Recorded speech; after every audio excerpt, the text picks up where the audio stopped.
wa sahbihi wa mawala. La haula wa la quwwata illa billah. Amma ba'du.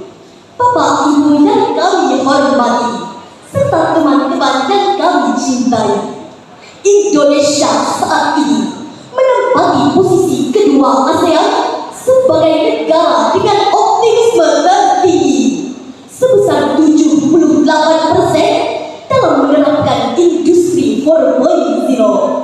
Menurut Menteri Komunikasi dan Digital menyatakan bahwa Indonesia merupakan salah satu negara yang masyarakatnya terbanyak mengakses internet dunia.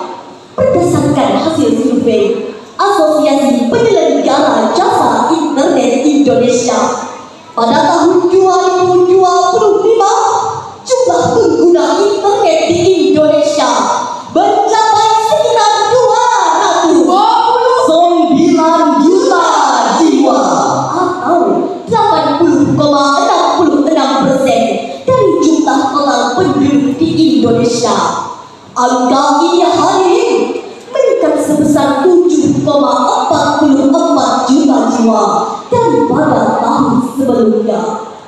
Lalu, melihat perkembangan internet yang semakin pesat ini hadirin, terbesit pertanyaan, bagaimana pandangan Al-Quran yang melihat perkembangan internet yang semakin kesini semakin meningkat? Untuk menjawab pertanyaan tersebut hadirin, izinkan kami menyampaikan syarahan yang berjudul Perkembangan Internet dalam Pandangan Al-Quran. Sebagai landasan, marilah kita renungkan firman Allah dalam Al-Quran surah Al-Alaq ayat 1 sampai 5 berikut ini. A'udzu billahi minasyaitonir rajim.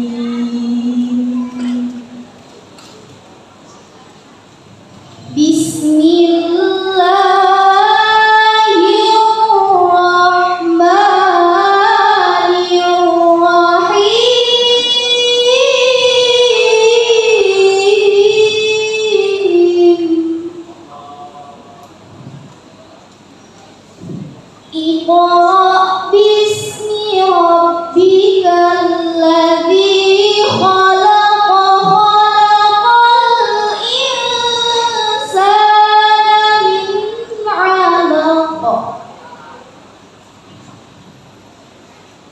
Iqra wa rabbukal akramul ladzi 'allama bil qalam. Allamal insana ma lam ya'lam. Shadaqallahul azim. Hamba berlindung kepadamu ya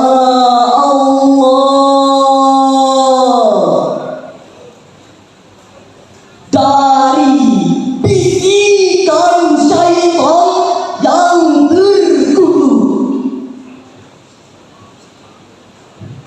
dengan menyebut asma ya Allah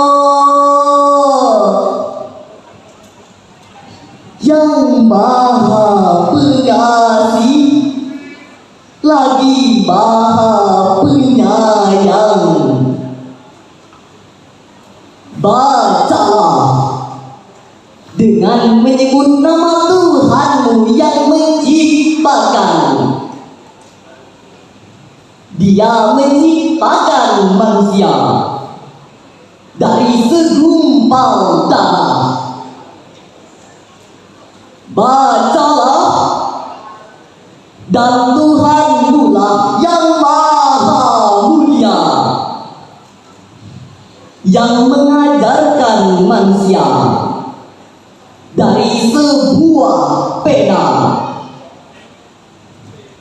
Dia mengajarkan manusia apa yang tidak diketahuinya. Maha benar Allah yang maha agung. Hadirin wal hadirat rahimakumullah. Di era digital ini, kita dikelilingi oleh perkembangan teknologi yang semakin besar. Namun hadirin, perlu untuk kita catat, kecanggihan teknologi bagaikan pisau bermata dua, bisa membawa manfaat dan juga bisa menimbulkan mudarat. Di satu sisi, teknologi dapat membantu kita dalam mempelajari dan memahami Al-Quran dengan lebih mudah. Di sisi lain, teknologi dapat menjauhkan kita dari Al-Quran. Jeff Zelensky, seorang pakar komunikasi, dalam karya bukunya Spiritually the Cyberspace, menyatakan bahwa perkembangan dunia informasi dan komunikasi, terlebih dalam perkembangan teknologi seperti saat ini, telah mencapai tahap yang menenangkan konsekuensinya.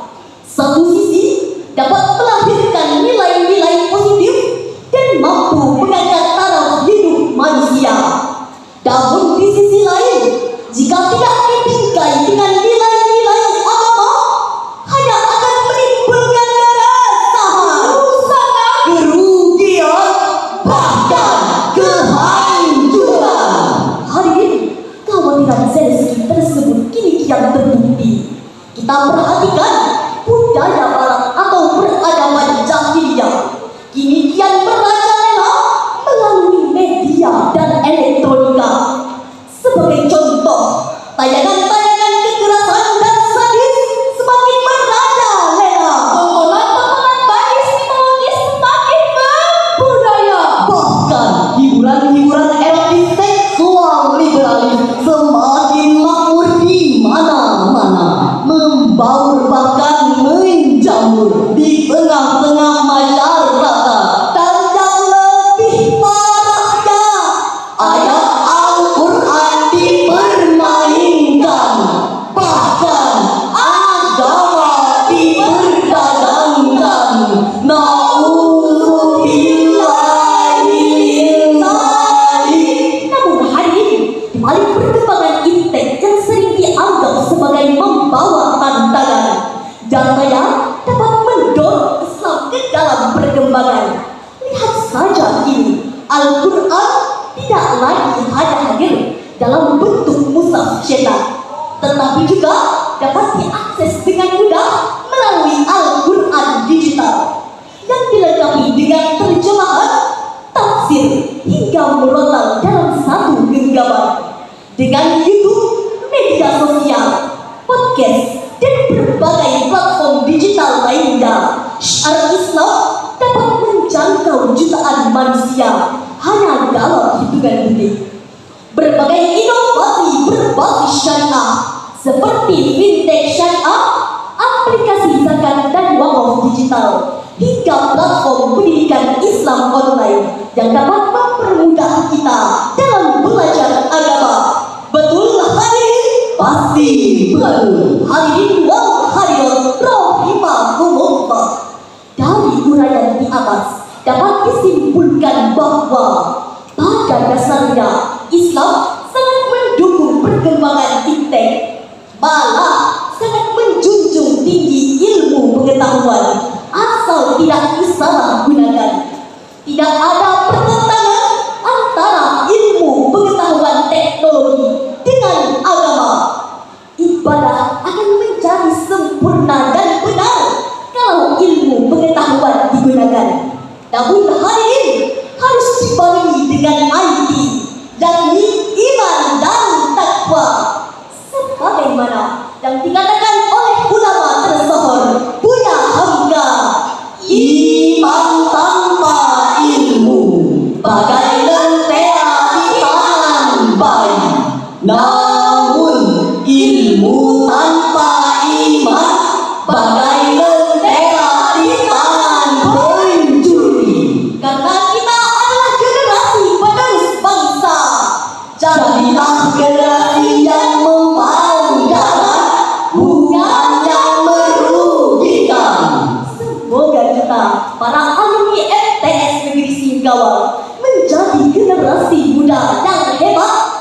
berilmu, dan berakhlak. Negaranya menjunjung tinggi syariat, Para pemimpinnya amanah, masyarakatnya berakhlakul karimah, serta berpegang teguh kepada Al-Quran dan Sunnah. insya Allah akan mewujudkan generasi bangsa yang Baldatun thayyibatun wa rabbun ghafur. sekian dan demikian. Billahi taufiq wal hidayah. Wassalamualaikum